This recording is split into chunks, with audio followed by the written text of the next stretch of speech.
é que o valor é bem baixo. Então, para objetos grandes, como nós, nesse caso nós somos grandes, tá? Nós não vamos sentir essa pressão de radiação. Tá? Mas ela existe, e existe em casos, por exemplo, que os cientistas desenvolvem para manipular objetos pequenos. Então, você pode fazer pinças óticas, tá? Para fazer uma operação livre de contaminação. Você quer mover uma célula, assim por diante, você usa feixes de luz, e esse feixe com momento linear você consegue empurrar ou puxar o objeto lá. Tá? Ou mesmo usando esse efeito com o efeito de queimar, você cortar um determinado ponto. Então você pode empurrar, cortar, usando um bisturi óptico e uma pinça óptica. Tá?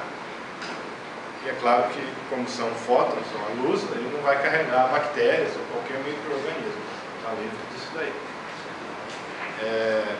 É possível, por exemplo, os cientistas fazem, aprisionar átomos. Então, um átomo, a massa dele é muito pequena, ele já sofre o efeito desse momento linear. Então, você pode criar feixes cruzados de luz e reduzir o movimento do átomo. Minha pergunta é que uma vez eu assisti um documentário falando sobre naves espaciais e eles estavam falando da possível propulsão de uma nave espacial movida a ventos solares, por causa desse efeito. Veja bem, o termo vento solar significa as partículas injetadas pelo Sol. Tá? Não é basicamente luz. São partículas mesmo, átomos, elétrons, prótons que são injetados. Tá? A uma velocidade bem alta. Mas algumas ideias que são possíveis, porque fazendo o cálculo tem um certo valor, embora os valores não sejam altos, é que você pode velejar no espaço utilizando o impulso da luz. Esse momento linear. Tá? De fato, os satélites que nós usamos para telecomunicações, eles usam o quê? Painéis solares. Tá? Então ele usa a luz do Sol para converter energia elétrica e ser utilizado para circuitos funcionarem. E esses painéis são da ordem de alguns metros de área. Então eles sofrem, ao mesmo tempo que a luz do Sol é conveniente porque fornece energia elétrica, ela traz um problema que é empurrar ou tirar da órbita os satélites. O valor é baixo, mas com o tempo ele pode ser retirado da órbita que ele esteja, uma órbita estacionária. Tá? Então, é importante que se leve em conta essa pressão de radiação, esse momento linear causado pela luz, em satélites que orbitam a Terra. São situações práticas. Tá?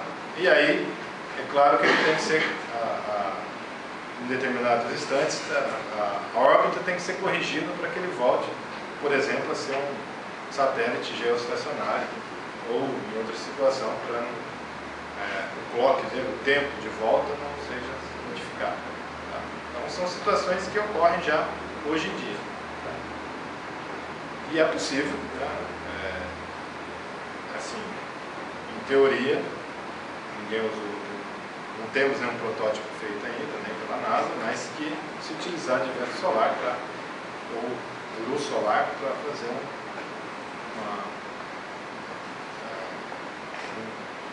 um movimento, né?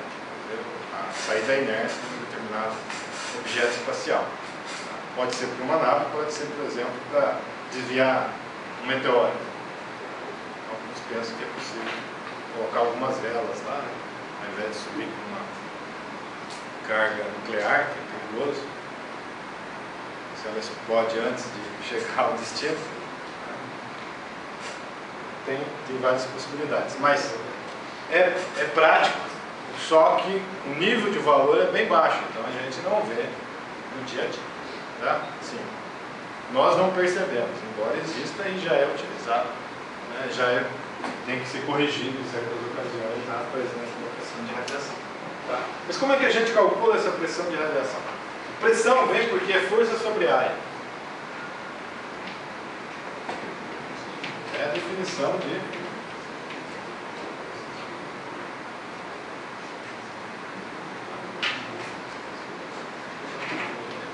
E aqui a gente tem, eu não vou deduzir de novo usando as equações de Max, embora seja possível.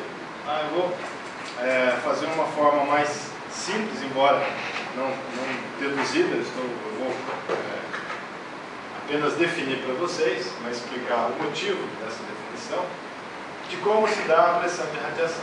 Tá? Ela, por exemplo, como Halliday ou Sears discute nos livros, ela pode ser pensada de forma análoga à situação de objetos com massa. Tá? Então, por exemplo, você tem uma bolinha com massa M e tem um alvo aqui. Esse objeto vai ser, você vai acertar nele.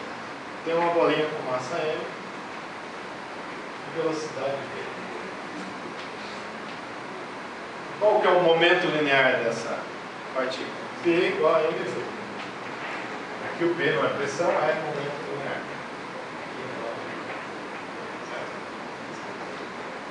Aí, há duas situações extremas que podem ocorrer. A massa vem e colide com o objeto e fica grudado com ele. Nós chamamos de colisão inelástica, perfeitamente inelástica. Tá? E os dois vão se movimentar juntos. Pergunta é: qual a variação de momento nesse caso?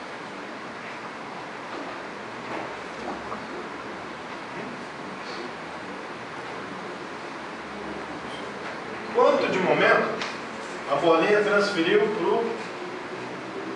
o objeto que foi com que ela colidiu?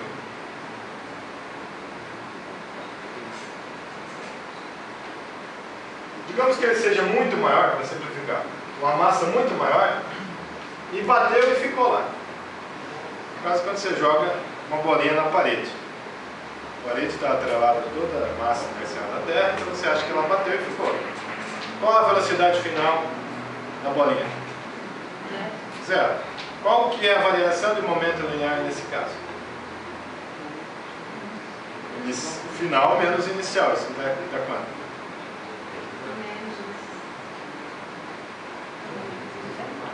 Da MV, certo? Tirando aí a direção, MV.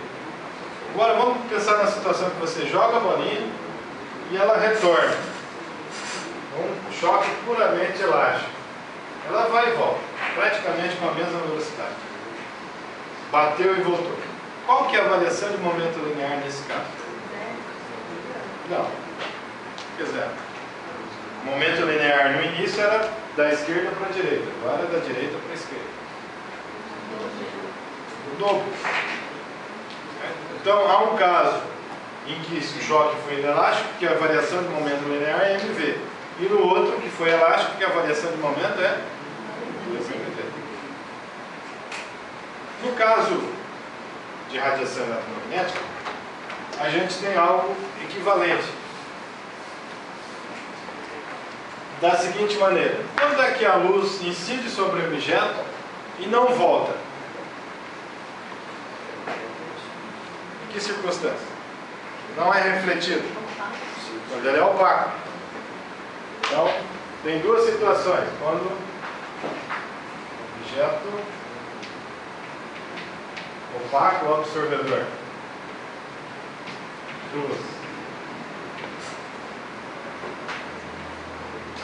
Então, nesse caso, a pressão de radiação vai ser a intensidade da luz que está chegando sobre o objeto dividido pela velocidade da luz. E se o objeto for perfeitamente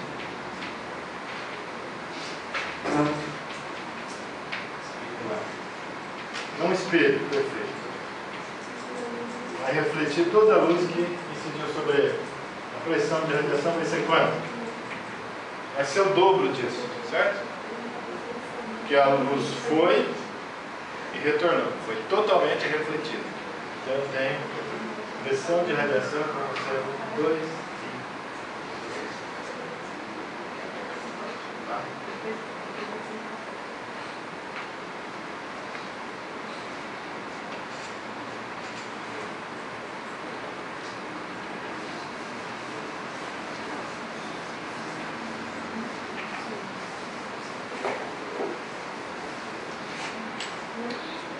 Então, digamos que eu tenho um caso aqui, seja o seguinte, eu tenho o objeto, e aí eu venho com a luz, com intensidade I,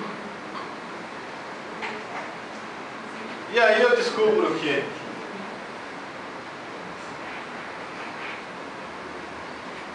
digamos, 20% é refletido e 30% é transmitido.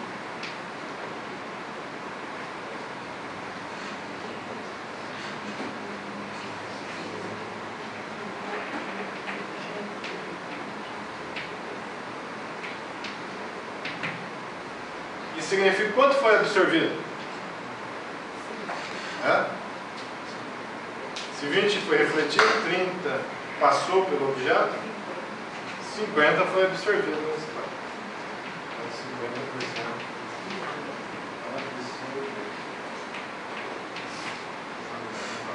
Bom, por que eu fiz essa conta dando 100? Porque, por conservação de energia,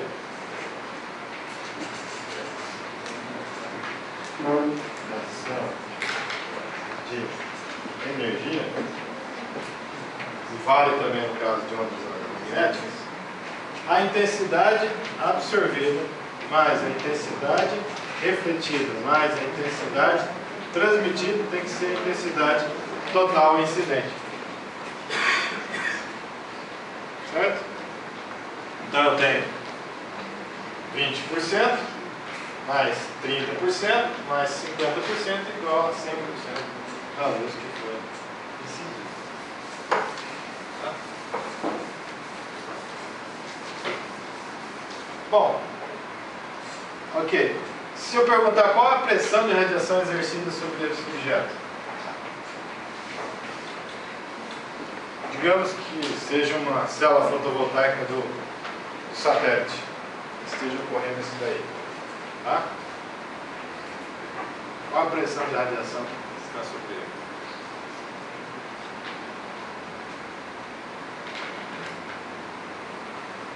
Como é que eu faço isso?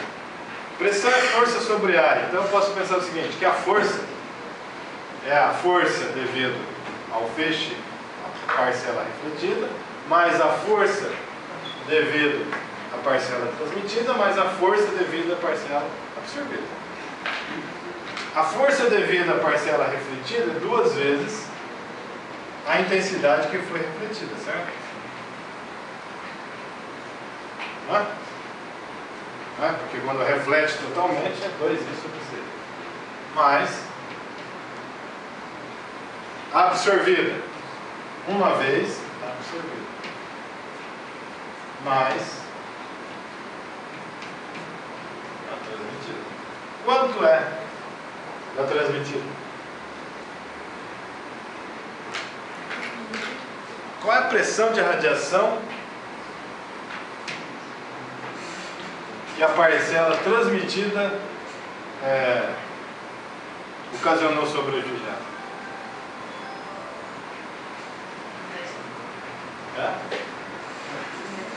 Zero. Simplesmente não interagiu.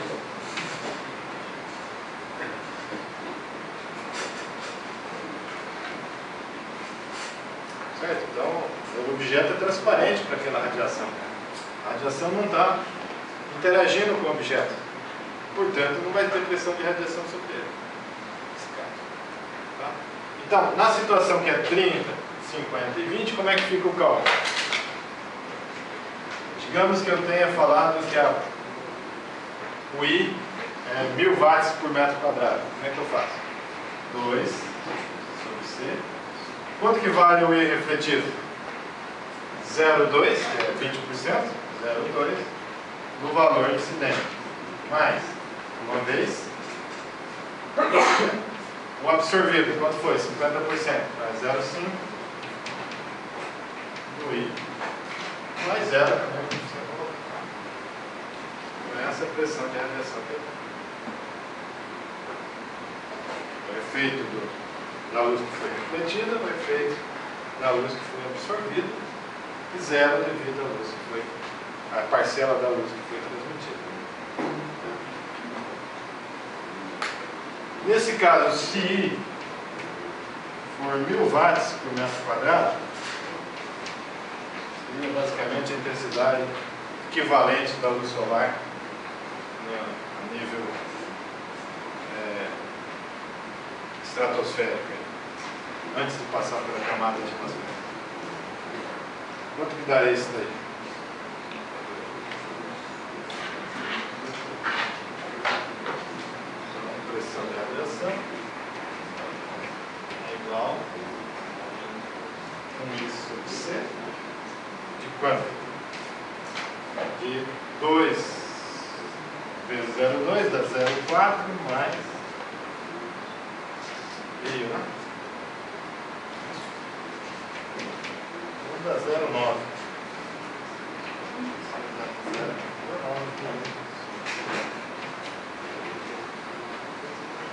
Quanto que dá essa conta? 1000 dividido por velocidade da luz, 3 10 ao oitava metro por segundo.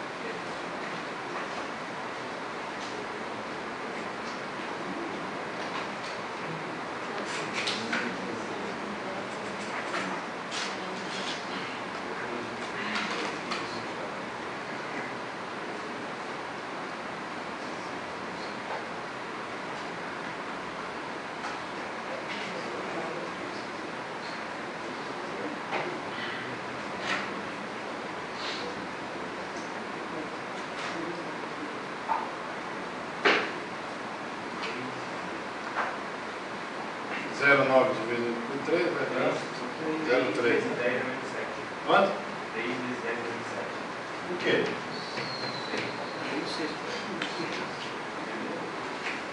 Pressão. Estou usando o sistema internacional. Joules, watts, metro quadrado. Qual é a unidade de pressão do sistema internacional?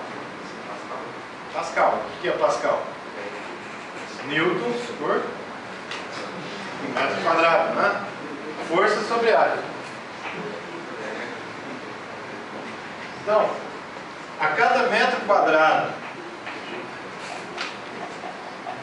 do satélite, da placa fotovoltaica do satélite, eu tenho 3 10 a menos 7 newton, que é uma força, digamos assim, bem baixa. Tá? Mas ela é contínua. Então, em certas situações, pode ser necessária uma correção de curso devido a esse empurrão, né, causado pela pressão de radiação da luz solar. Mesmo porque a área é grande das placas. Tem na ordem de 8, 10 metros quadrados o painel fotovoltaico nesses satélites. Tá? 10 a menos 6. Tá? 10 a menos 6. Menos 6? Menos 6? E aí? Menos 6, menos 6. Mesmo assim é bem baixo, tá? 3, 10 a menos 6. Pascal. Não vai mudar a interpretação.